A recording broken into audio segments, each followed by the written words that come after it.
سوال و جواب کی نشست میں بعض وہ سوالات ہیں جو ساتھیوں نے میسج کے ذریعے بھیجے ہیں،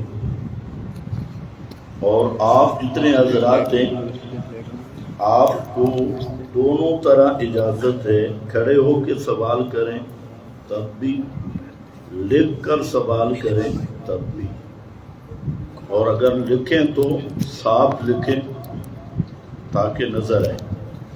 یہ چند سوال جو میسج کے ذریعے پہنچے ہیں۔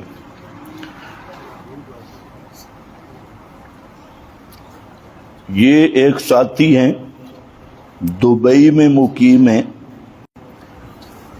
ان کا سوال ہے کہ قبر والوں سے دعا کروانے کا کیا حکم ہے؟ قبر والوں سے دعا کروانے کا کیا حکم ہے؟ گزارش یہ ہے کہ قبر والوں سے دعا کروانا کس عقیدے پہ ہوگا کہ یہ عادتاً سنتے ہیں اور سفارشیں کرتے ہیں، اور یہ عقیدہ ابو جہل کا تھا کہ وہ کیا کہتے تھے، یقولون ہؤلاء شفاؤنا عند اللہ، کہ جن حضرات کو ہم پکارتے ہیں یہ ہمارے اللہ کے ہاں شفیع ہیں، ہمارے کام کروا دیتے ہیں۔ ایک تو شفاعت ہے قیامت کے دن، انبیاء اولیاء کی شفاعت بالاذن حشر کے دن وہ حق ہے، اور وہ قیامت کے دن اذن ملے گا، اس کی الگ بات ہے۔ ایک ہے کہ اہل قبور انبیاء اولیاء کی قبروں پر جا کر یہ کہنا کہ ہمارے لیے دعا کرو، سماع عادی کے عقیدے کے ساتھ کہ یہ سنتے ہیں اور دعائیں کرتے ہیں۔ تو یہ ابو جہل کا عقیدہ تھا، وہ تماثیل کو سامنے رکھتے، اور عقیدہ یہی تھا کہ جن اکابر انبیاء کی یہ صورتیں ہیں وہ خوش ہو کر ہمارے کام کر دیتے ہیں یا کروا دیتے ہیں۔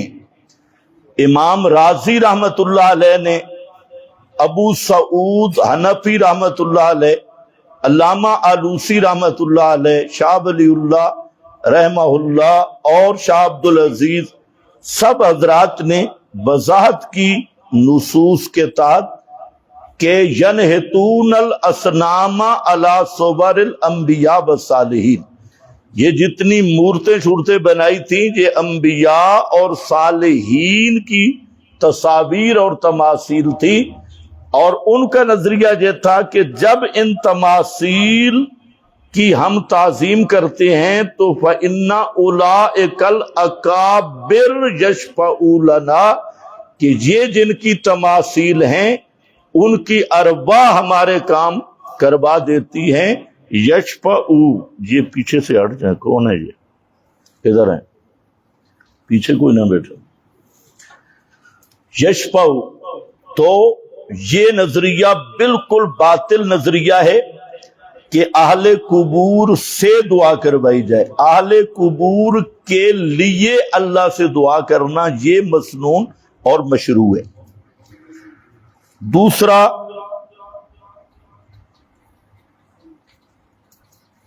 آپ سماع موتا کے قائل پر فتویٰ لگاتے ہیں تو اس میں تمام اکابر کی تکفیر ہوتی ہے۔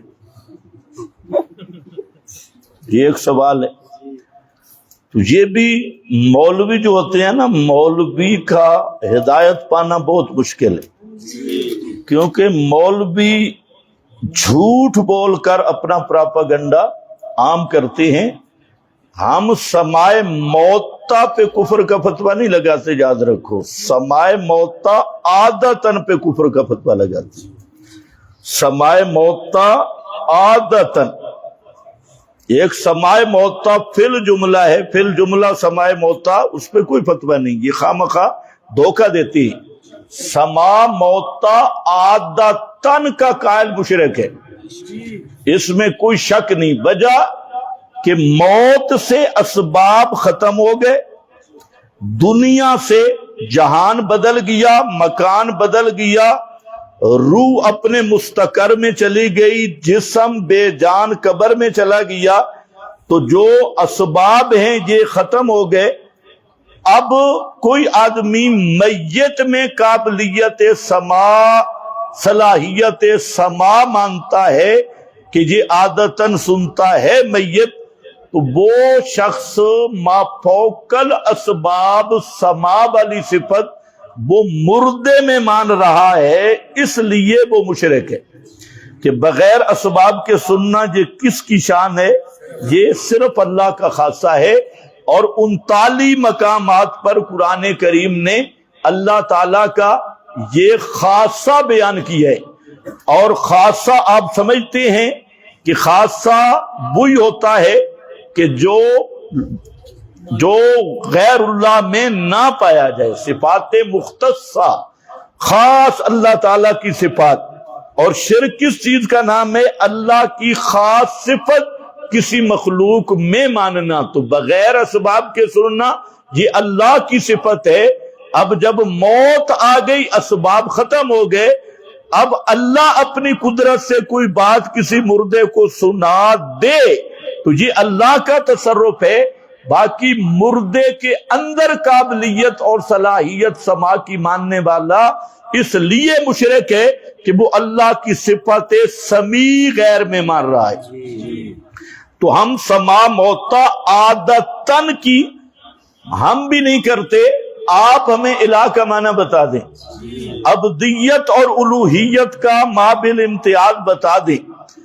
اس پہ ابھی میں نے کتاب لکھی اللہ کے فضل سے صرف 3 دن میں، اور جس میں صرف الہ کا معنی بیان کیا ہے کہ الہ کا معنی کیا ہے، اور اس میں وہ اول آخر کے بہت زیادہ حوالے ہیں۔ ہمیں تو قرآن کافی ہے، لیکن لوگوں کو قرآن پہ تسلی نہیں ہوتی، تو اس لیے سارے اکابر کے بھی میں نے حوالے لکھے ہیں۔ تو بہرحال وہ جلدی چھپ جائے گی۔ تو ہماری مدرسے کی 2-3 دن چھٹیاں تھیں، تو ہم نے کہا چلو اس سے فائدہ اٹھا لیں، تو وہ اس کا فائدہ ہو گیا۔ تو عرض یہ ہے کہ سماع موتا کے عنوان پہ دھوکہ دیا جاتا ہے۔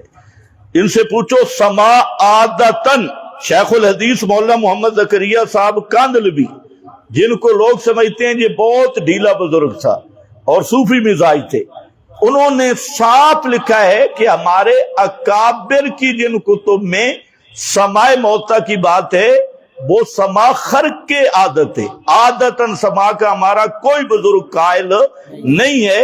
اور باقی عادتاً سماع کا سجوتی، سبکی، اس طرح کے اگر کوئی قائل ہوں تو کوئی ہمیں ان سے زیادہ سروکار نہیں ہے، ان کی اور بھی بہت ساری چیزیں ہیں۔ کوئی مسلم شخصیت عادتاً سماع کی الحمدللہ نہ قائل ہو سکتی ہے اور نہ ہوئی ہے۔ اس لیے جو تمہیں دھوکہ دیتے ہیں فلانا بزرگ فلانا بزرگ فلانا، تو آپ نے ایک لفظ پوچھنا ہے کہ عادتاً سماع کے قائل کو کسی بزرگ نے مسلمان لکھا ہو بولا ہے، یا کوئی کہے بزرگ کہ میں عادتاً سماع موتا کا قائل ہوں۔ باقی ان لوگوں کا پروپیگنڈا ہے، اور ان کے مفتی بھی یہ لکھ کے دینے کے لیے تیار نہیں ہے کہ عادتاً ہم سماع کے قائل ہیں۔ آپ ذرا ان سے پوچھ لو، ابھی تو ایسے ڈر گئے ہیں۔ یہ الگ بات ہے کہ مولانا سرفراز نے تو لکھا ہے سماع الموتا میں، وہاں لکھا ہے کہ زندہ مردہ فام ادراک شعور فام و سماع میں برابر ہے، یوں ہوتا ہے سماع آدھی برابر ہے۔ تو اب یہ بزدل کبھی لکھنے کے لیے تیار نہیں، تو پھر چاچو کرنے کا کیا مطلب؟ تو جو سماع فل جملہ ہے اس کی بات ہی الگ ہے۔ سماع عادتاً کا قائل یہ کٹر مشرک ہے اور لا الہ الا اللہ کا منکر ہے، اور اس نے اللہ کے سوا مردوں میں اللہ کی صفت سمیع مانی ہے، اس لیے اس کو ہم ڈنکے کی چوٹ پہ مشرک کہتے ہیں۔ باقی اکابر جو ہے نا، جو اصل اکابر ہیں وہ تو اس کی زد میں آتے نہیں، کیونکہ اصل کسی بزرگ کا حوالہ پیش کر سماعتی کا، وہ تو ہے نہیں۔ اور جو تمہارے بزرگ ہیں موجودہ، جن کو چار چار بندے اٹھاتے ہیں، تو یہ اگر جہنم میں چلے بھی جائیں تو جنت غیر آباد نہیں ہوگی۔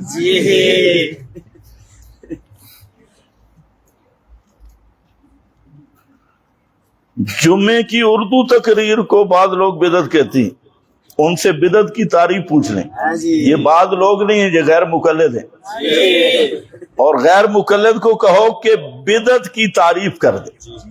بدعت کس چیز کا نام ہے؟ ہمارے نزدیک بدعت احداث فی الدین کا نام ہے، اور دین ما علیہ النبی و اصحابہ کا نام ہے۔ جس طریق پہ نبی کے صحابہ تھے اس طریق میں اضافہ کرنا، اس کا نام بدعت ہے۔ غیر مقلد کو کہو بدعت کی تعریف کر، اور پھر اپنے وجود کو بچا لے۔ یہ جو موجودہ غیر مقلد ہیں، یہ نبی پاک کے زمانے میں تھے تو پھر تو ان کا وجود ہی بدعت ہے۔ یہ تو ملکہ وکٹوریہ کی پیداوار ہے، یہ وکٹورین اہل حدیث، تو ان کا وجود ہی نہیں پیغمبر کے زمانے میں، تو ان کا پھر وجود ہی بدعت بنے گا۔ بھائی بدعت کی تعریف کر کے دے، کیا ہے تو ہم ثابت کر دیں گے جمعے سے پہلے والی تقریر بھی۔ تو یہ جو اردو میں جمعہ کے 2 خطبے دیتے ہیں، اس کا کیا ثبوت ہے؟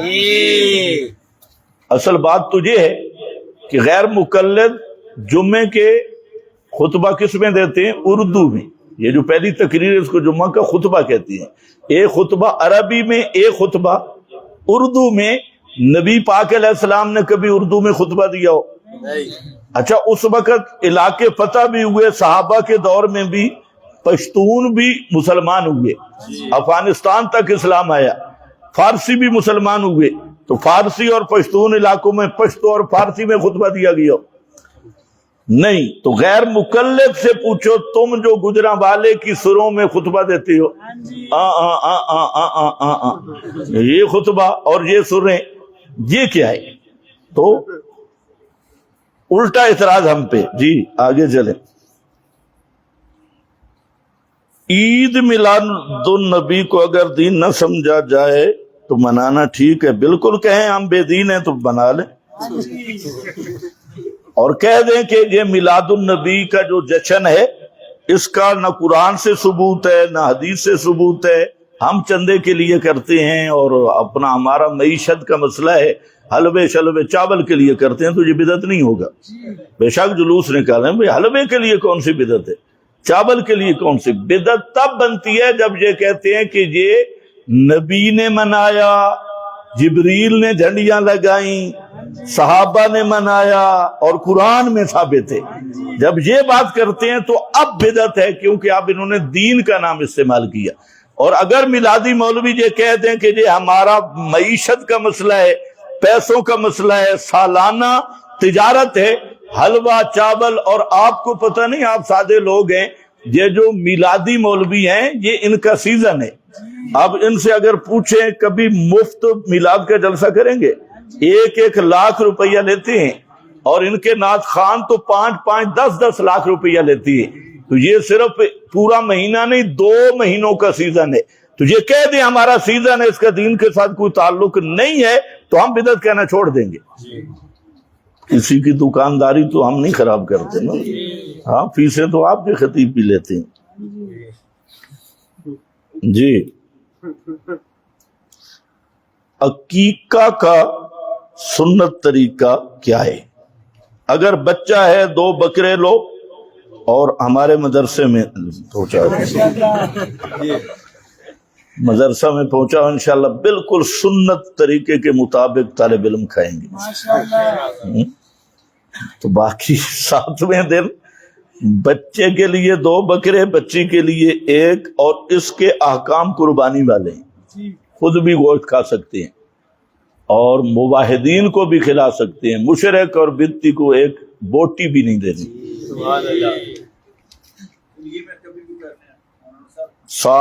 7ویں دن 2 سجدوں کے درمیان دعا پڑھنی چاہیے یا کوئی دعا؟ وتر 3 ہے، وتر 3 نہیں بلکہ وتر 1 پڑھنا چاہیے۔ یہ بات غلط ہے یا صحیح؟ یہ بھی غیر مقلدین دوست ہیں.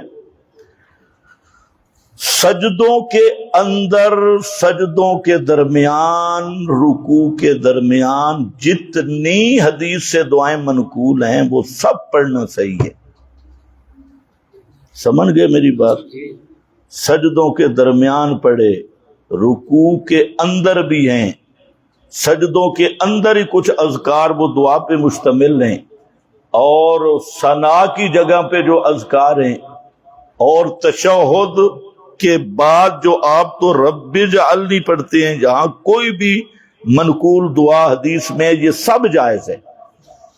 یہ جو چند دعائیں لوگوں نے رٹی ہوئی ہیں یہ لوگوں کے ذہن کی کمزوری ہے. باقی جتنے اذکار احادیث میں آتے ہیں سب کے سب پڑھنے جائز، کسی نے بھی ناجائز نہیں کہے، اور پڑھنے چاہیے. لیکن جو فرائض کا مسئلہ ہے اس کا ضابطہ اور ہے.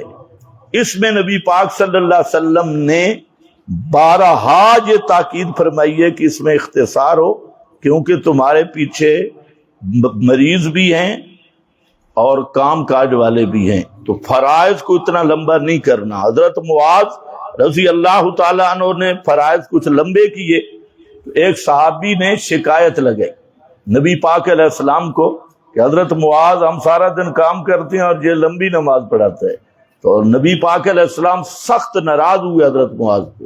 اب فتان انتا، تو فتنے میں ڈالنے والا ہے، کیوں اتنی لمبی نماز پڑھاتا ہے؟ تو مقصد جو جماعت کی نماز ہے اس میں اختصار ہو، اور جو اپنے نوافل ہیں، تہجد ہے یا دیگر سنن ہیں جو آپ کی انفرادی نماز ہے، اس میں جتنے مرضی اذکار کریں، جو بھی احادیث میں آئے ہیں سب کے سب پڑھ لیں، تو یہ بڑی ہمت کا کام ہے اور یہ بالکل صحیح ہے. رہ گئے وتر. بھائی وتر 3 ہیں، پڑھنے کے طریقے 2 ہیں. ایک طریقہ ہے کہ سلام آخر میں پھیرا جائے، 3 رکعتیں کٹھی. ایک ہے 2 پہ سلام پھیر کے پھر 1 رکعت پڑھی جائے. تو جائز دونوں طریقے ہیں، ثابت بھی دونوں طریقے ہیں. اب ہمارے جو غیر مقلد دوست ہیں تو وہ خواہ مخواہ ضد کرتے ہیں ان مسائل میں. دونوں طریقے ثابت بھی ہیں، جائز بھی ہیں، لیکن مسئلہ یہ ہے کہ ان میں افضل کون سا طریقہ ہے، بہتر کون سا طریقہ ہے. تو ہمارے نزدیک بہتر طریقہ یہی ہے کہ 1 سلام کے ساتھ 3 وتر ہو، اور یہ بالکل ثابت ہے. کہنا ثابت نہیں یہ جہالت ہے. بلکہ آپ مجھے بتائیں، غیر مقلد حضرات جو ہمارے دوست ہیں، یہ جب تراویح کے مسئلہ میں آپ کو دھوکہ دیتے ہیں، تراویح کے مسئلے میں پبلک کو، اچھا یہ غیر مقلد مذہب صرف دھوکے کا نام ہے، خدا کی قسم فراڈ اور دھوکہ، لوگ سمجھتے نہیں. تو یہ کیا دھوکہ دیتے ہیں کہ وہ تہجد والی حدیث فٹ کرتے ہیں تراویح پہ، 11 رکھتے ہیں. حالانکہ وہی حدیث بخاری میں دیکھو وہ تہجد کے بارے میں کہ رمضان میں بھی اور غیر رمضان میں بھی 12 مہینے کی نماز تراویح ہے یا تہجد ہے. رمضان غیر رمضان 12 کے 12 مہینوں کی جو نماز ہے وہ تراویح ہے یا تہجد ہے؟ انہوں نے فٹ کی ہوئی ہے تراویح. اچھا پھر اس میں گنتی نہیں کر سکتے کہ 8 تو ہو گئی تراویح بقول تمہارے، اور 8 اور 1 11، 1 وتر ہو گیا نا. تو 8 جمع 1 11. تو خدا عجیب مسئلہ ہے، وتر آئے تو 8 اور 1 11، اور طلاق ہے تو 3 1 3 1. تو یہ جہالت بھی ہے اور بدبختی بھی ہے. طلاق کا مسئلہ 3 1 ہے اور وتر 1 3 ہے. 3 1 دنیا ان کو کہو پرائمری تک سکول بھی پڑھے غیر مقلد مولوی، یہ سکول پڑھے ہوئے نہیں، اتنے پہاڑے بھی نہیں آتے، ریاضی بھی نہیں آتی. وتر 3 ہے میرا بھائی. جو ہم جو درود پڑھتے ہیں اللہم صلی علی محمد،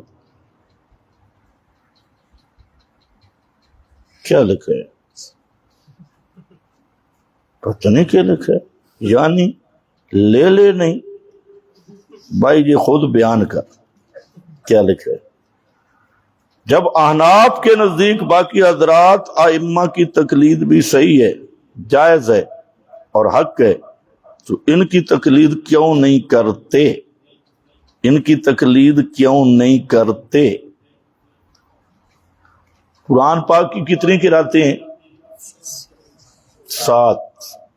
آپ اور غیر مقلد اور ہم اتفاقی طور پہ کس قاری کی قرات پڑھتے ہیں؟ قاری حافظ کی، ایک قاری کی، تو باقی 6 قراتوں پہ کیوں نہیں پڑھتے؟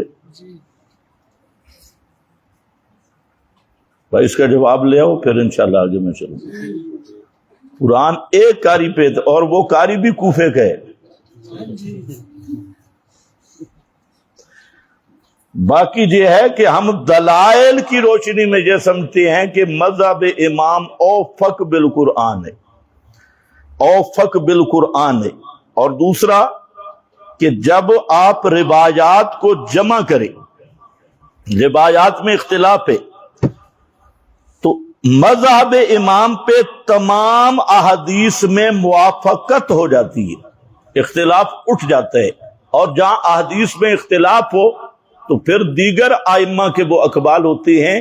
تو مذہب احناف کی یہ خصوصیت ہے کہ اس قول پہ ساری احادیث جمع ہو جاتی ہیں۔ مثال کے طور پہ مسلم میں حدیث ہے کہ نماز شروع کرتے وقت کانوں تک ہاتھ اٹھانے ہیں، فرو جہاں تک۔ بخاری میں ہے سینے تک ہاتھ اٹھانے ہیں۔ اب سینے پہ تو کان نہیں ہوتے نا، تو غیر مقلد بتایا بھی کان یہاں سینے پہ ہوتے ہیں۔ مسلم کی حدیث میں ہے کانوں تک، لو تک ہاتھ اٹھانے ہیں نماز تکبیر تحریمہ میں، اور بخاری میں ہے سینے تک، سینہ ادھر ہے کان ادھر ہے۔ اب میری طرف توجہ، غیر مقلدین نے مسلم چھوڑ دیے، جو سینے تک اٹھا رہے ہیں انہوں نے مسلم چھوڑ دیے، اور جو کانوں پر یوں کرتے ہیں انہوں نے بھی چھوڑ دیا، بخاری چھوڑ دی۔ اور ہم نے کیا کیا؟ ہم کہتے ہیں ہاتھ اٹھانے کی یہ کیفیت ہے۔ اب دیکھو یہ کانوں کے برابر آ گیا، یہ سینے کے برابر آ گیا، تو ہم نے دونوں حدیثوں پہ عمل کر لیا۔ اسی کا نام فقہ حنفی ہے، کہ فقہ حنفی اسی چیز کا نام ہے کہ احادیث کوئی رہ نہ جائے، سب پہ عمل ہو۔ لیکن جو باقی ائمہ کی بات ہے، اگر ایسا عالم ہے، محقق عالم ہے کہ وہ قرآن و حدیث پر صحیح مہارت رکھتا ہے، اور وہ سمجھتا ہے کہ امام ابو حنیفہ رحمۃ اللہ علیہ کا قول کسی دلیل کے خلاف آ رہا ہے، تو اس پر تقلید چھوڑنا اور دلیل کی پیروی کرنا واجب ہے۔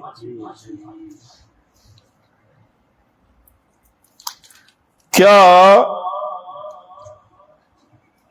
حجر بن عدی کو حضرت معاویہ نے ظلمن شہید کیا؟ اس پہ ہم انشاءاللہ مستقل بات رکھیں گے۔ صرف یہ ہے کہ یہ ہمیں بتایا جائے کہ ان 70 حضرات کو کس کے حکم پہ کمرے کے اندر آگ لگا کے جلا دیا گیا تھا، جس کی روایت بخاری میں موجود ہے۔ ایک قتل زیادہ بھیانک ہے یا 70 سے زائد افراد کو کمرے میں جلا دینا؟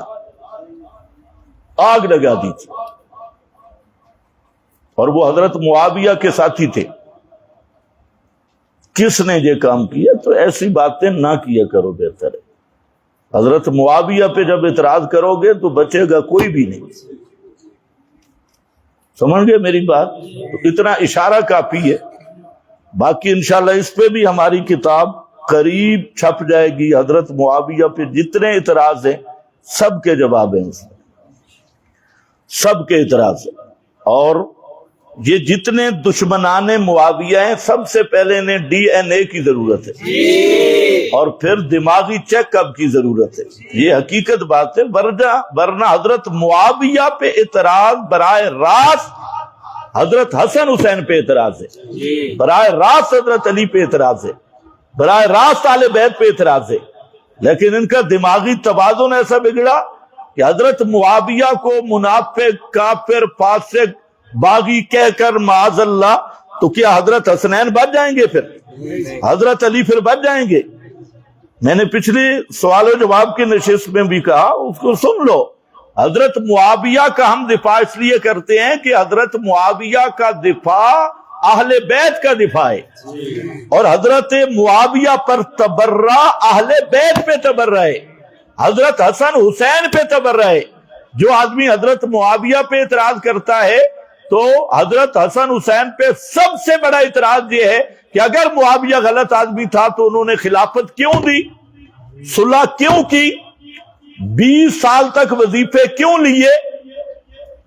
اگر دین سارا خراب ہی ہو گیا تھا تو پھر اکیلا معاویہ رضی اللہ تعالیٰ عنہ مجرم ہوگا، یا جو وظیفے لیتے رہے وہ بچ جائیں گے؟ پھر جو ان کے ہاتھ پہ ہاتھ رکھ کے نبی کی خلافت جس کے حوالے کر رہے ہیں وہ بچ جائیں گے؟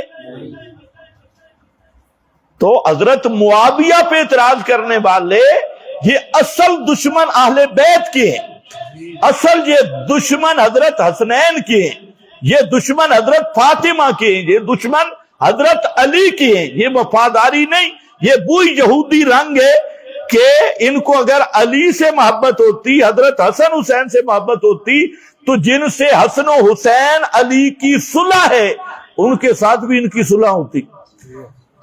حسن و حسین حضرت علی نے معاویہ کے ساتھ صلح کی، ہم نے بھی معاویہ کے ساتھ صلح کی. حضرت حسین نے یزید کے ساتھ صلح نہیں کی، ہم نے بھی نہیں کی. پتہ نہیں تمہیں میری بولی سمجھ آئی ہے؟ جن سے حضرت حسن حسین نے صلح کی ہماری بھی صلح ہے، اور جن سے حضرت حسن حسین نے صلح نہیں کی ان سے ہماری بھی صلح نہیں ہے. اس لیے ہم خالص حسینی ہیں، یزید سے ہمارا کوئی تعلق نہیں، دور دور سے بھی کوئی تعلق نہیں.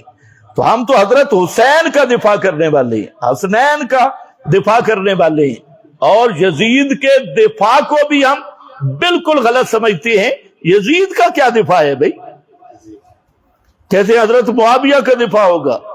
یزید یہ باندھیں گے نا میرا بھائی، ادھر باندھنا شروع کر، نہیں تو اوپر بھی باندھنا ہوگا. کنعان نوح پیغمبر کا بیٹا تھا تو وہاں باندھ کون سا باندھے گا؟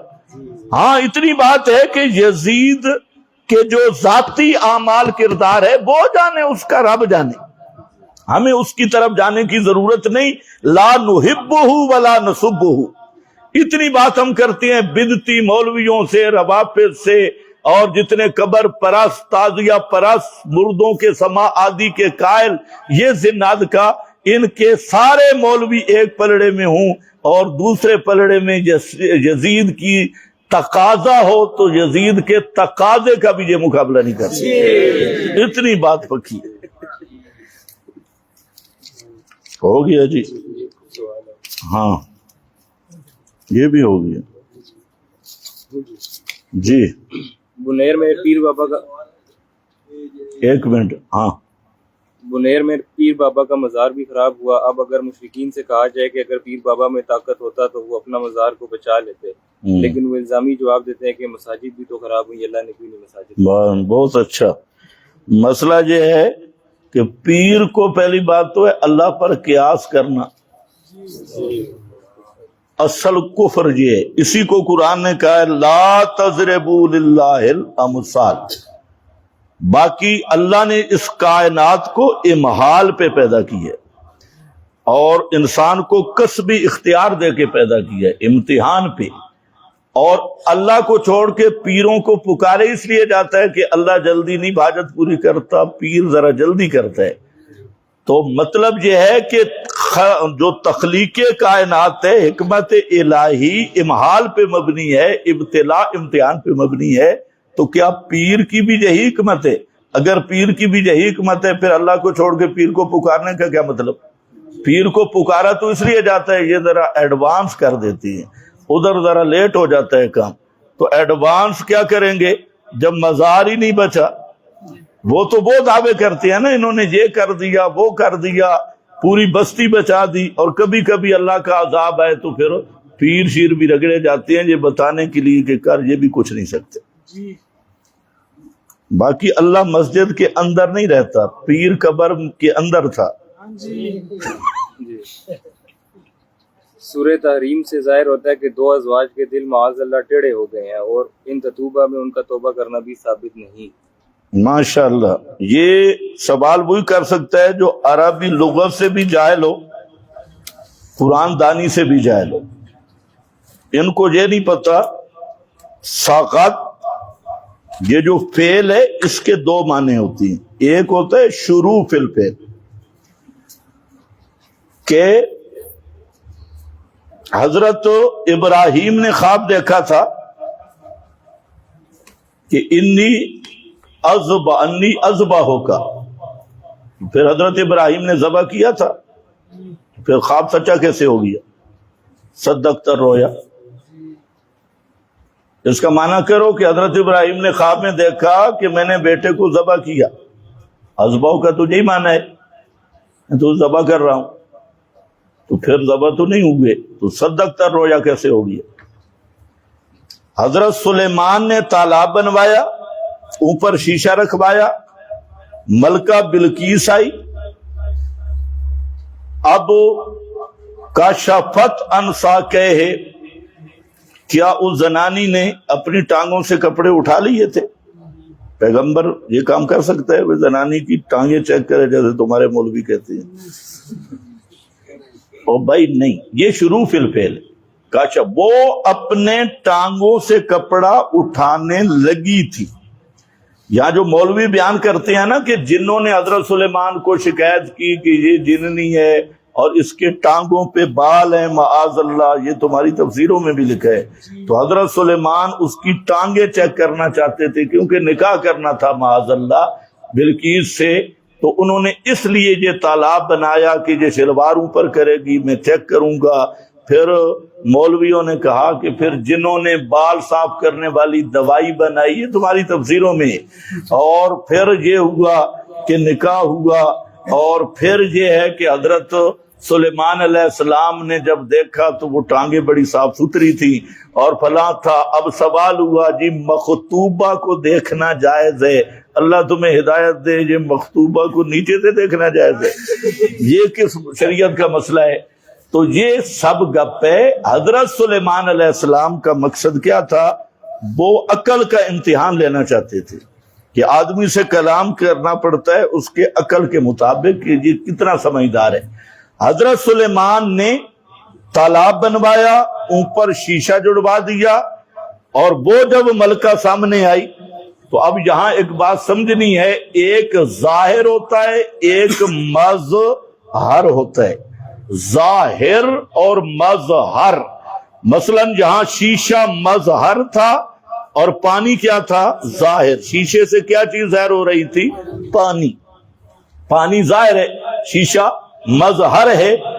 تو اسی طرح پوری کائنات مظہر ہے اور اللہ کی ذات ظاہر ہے۔ اس پوری کائنات سے کون سی ہستی معلوم ہوتی ہے؟ اللہ تعالیٰ کی ذات معلوم ہوتی ہے۔ تو پوری کائنات یہ مظہر ہے، اللہ کی ذات ظاہر ہے۔ حضرت سلیمان نے یہ تالاب اس لیے بنوایا تھا کہ یہ کتنی سمجھدار ہے، جب ملکہ بلقیس وہاں پہنچی، کاشفت عن ساقیہ، وہ اپنے کپڑا پنڈلیوں سے اوپر کرنے لگی، کیا نہیں، یہ ہے شروع فی الفعل، کرنے لگی۔ تو حضرت نے فرمایا یہ تو شیشہ ہے، تو اسی وقت وہ سمجھ گئی، وہ سمجھدار تھی۔ اس نے کہا پنڈلیاں کھولی جاتی ہیں پانی کے سامنے، اور میں کس کے سامنے کھول رہی ہوں؟ شیشے کے سامنے۔ شیشہ مظہر ہے، پانی ظاہر ہے۔ تو ملکہ بلقیس فوراً سمجھ گئی کہ جیسے جہاں مجھے غلطی لگی وہاں بھی غلطی لگی۔ سورج مظہر تھا، اللہ کی ذات ظاہر تھی، سجدہ سورج کا نہیں کیا جاتا، اللہ کا کیا جاتا ہے، تو وہاں بھی میں نے غلطی کی، یہاں بھی میں نے غلطی کی، تو فوراً وہ مسلمان ہو گئی، اور یہ مقصد تھا۔ تو بہرحال کاشفت کا کیا معنی؟ شروع فی الفعل ہے کہ کرنے لگی۔ اذبح کا معنی کیا کریں گے کہ ذبح کرنے لگا۔ اسی طرح اذا قمتم الی الصلاۃ فاغسلوا وجوہکم کا کیا معنی؟ جب نماز کی طرف کھڑے ہو جاؤ تو وضو کرو۔ پھر تو قیام کے بعد ایک ایک لوٹا سامنے رکھنا چاہیے۔ قمتم، بھائی جب اٹھنے لگو، نماز کے لیے قیام کرنے لگو، یہ شروع فی الفعل ہے۔ تو وہاں پر تو یہی بتایا گیا کہ تمہارے دل جھک پڑتے، یہ کعبے کے جھک گئے۔ پھر گمراہی کا کسے معنی کیا؟ پھر کہتے ان تتوبہ کا معنی توبہ نہیں ہوئی۔ اچھا جہاں ان آ جائے وہاں کوئی چیز نہیں ہوتی۔ تو یہ گرامر عربی سے بھی بالکل نہ بلد اور جاہل ہے۔ نذیر احمد بھٹو سوال کرتے ہیں سندھ سے کہ ماں کے لیے چھوٹے بچوں کو دودھ پلانا لازم ہے یا نہیں؟ اگر کسی مجبوری سے وہ دودھ نہ پلا سکے تو کیا گناہ آئے گا یا نہیں؟ ماں کے لیے بچے کو دودھ پلانا لازم نہیں ہے، پلانا چاہیے۔ اگر بیمار ہے یا اور کوئی مجبوری ہے یا طلاق کی صورت ہے اور خامند سے لڑ پڑی ہے تو ایسی صورت میں خامند پہ یعنی باپ پہ لازم ہے کہ وہ دوسرے دودھ پلانے والی کا انتظام کرے یا پھر کسی اور چیز کا حلال دودھ پلائے۔ تو پلانا لازم نہیں، بہتر ہے۔ جی ہاں جی، سعودی عرب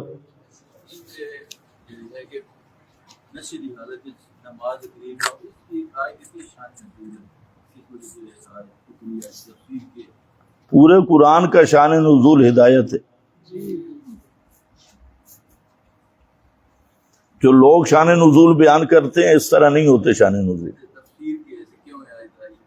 یہ آیت اسی لیے ہے کہ نماز جو ہے حالت نشا میں مت پڑھو، کیونکہ نماز میں ہوش حواس برحال رہے۔ اگر حالت نشا میں پڑھو گے تو سورہ فاتحہ کی جگہ پہ گالیاں پڑھ رہے ہوگے یا کوئی اور چیز پڑھے گے، وہ الگ بات ہے، وہ الگ بات ہے، آیت میں نہیں ہے بھائی، آیت میں نہیں، آیت میں نہیں۔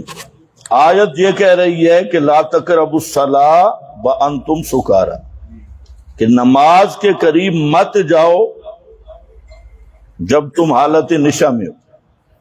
اور مقصد یہی ہے کہ نماز سوچ سمجھ کے پڑھنی چاہیے۔ نماز جب حالت نشا میں ہوگا تو یہ اللہ سے مناجات کرے گا، کسی کو گالیاں دے گا، اپنے خلاف بد دعائیں کرے گا۔ اس آیت کا مفاد یہ ہے کہ نماز کا معنی بھی آنا چاہیے اور کم از کم نماز کی طرف توجہ بھی رہے، اس کے کلمات، اس کے معنی کی طرف۔ جی یار بس ہو گیا نا؟ ہاں بھائی۔ انما ولیکم اللہ ورسولہ والذین آمنوا سے ہمارے بعض حضرات حضور کا مددگار ہونا بیان کرتے ہیں، کہتے ہیں کہ ولی کا معنی مددگار ہے۔ تحقیقی جواب ہے بھائی، مددگار کا معنی سمجھنا چاہیے۔ مددگار تعاونوا علی البر والتقوی، ایک دوسرے کی نیکی کے کاموں پہ مدد کرو، تعاون کرو۔ حضرت ذوالقرنین نے کہا اعینونی بقوۃ، کہ تم میرے ساتھ اینٹیں اٹھانے کی مدد کرو۔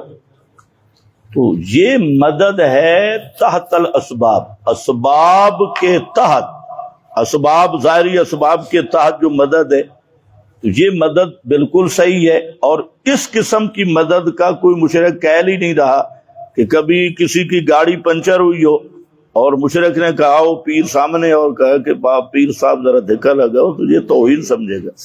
اسی طرح گھڑے میں پانی پڑا ہے اور وہ کہے کہ پیر صاحب ذرا پانی ڈال کے دے، یہ تحت الاسباب امداد مشرک اپنے معبود سے اس کی توہین سمجھتا ہے۔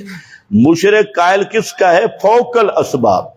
گاڑی خراب ہو گئی، پیرا گاڑی چلا غیبی قوت سے، غیبی تصرف سے، مجھے پانی دے، پانی نہیں، غیبی تصرف سے، غیبی قوت سے۔ تو جہاں مدد قرآن نے منع کی ہے وہ یہی استمداد ما فوق الاسباب ہے، اور جو امداد ما تحت الاسباب ہے تو یہ تو حضرت علی کی خصوصیت بھی نہیں۔ آپ سارے ایک دوسرے کی مدد تحت الاسباب کرتے ہیں، پانی لیا، روٹی دیا، ڈاکٹر سے دوائی لیا، فلاں۔ یہ تو اہل بدعت عوام کو دھوکہ دیتے ہیں نا کہ گولی قبض کشا ہو سکتی ہے، علی مشکل کشا کیوں نہیں ہو سکتا، پیر مشکل کشا کیوں نہیں ہو سکتا۔ تو یہ تو عوام الناس کو دھوکہ دیتے ہیں کہ یہ امداد تحت الاسباب ہے۔ اور بات ہے کہ فوقل اسباب غیبی قوت سلطہ غیبیہ اس کے عقیدے کے تحت کسی کو بلانا پکارنا اس کو قرآن نے صریح شرک کہا ہے. باقی ولی پر انشاءاللہ باس آئے گی کسی وقت. من کنت مولاہ فعلی مولا، تو وہاں پر میں بتا دوں گا کہ ولی کا کیا من. باخر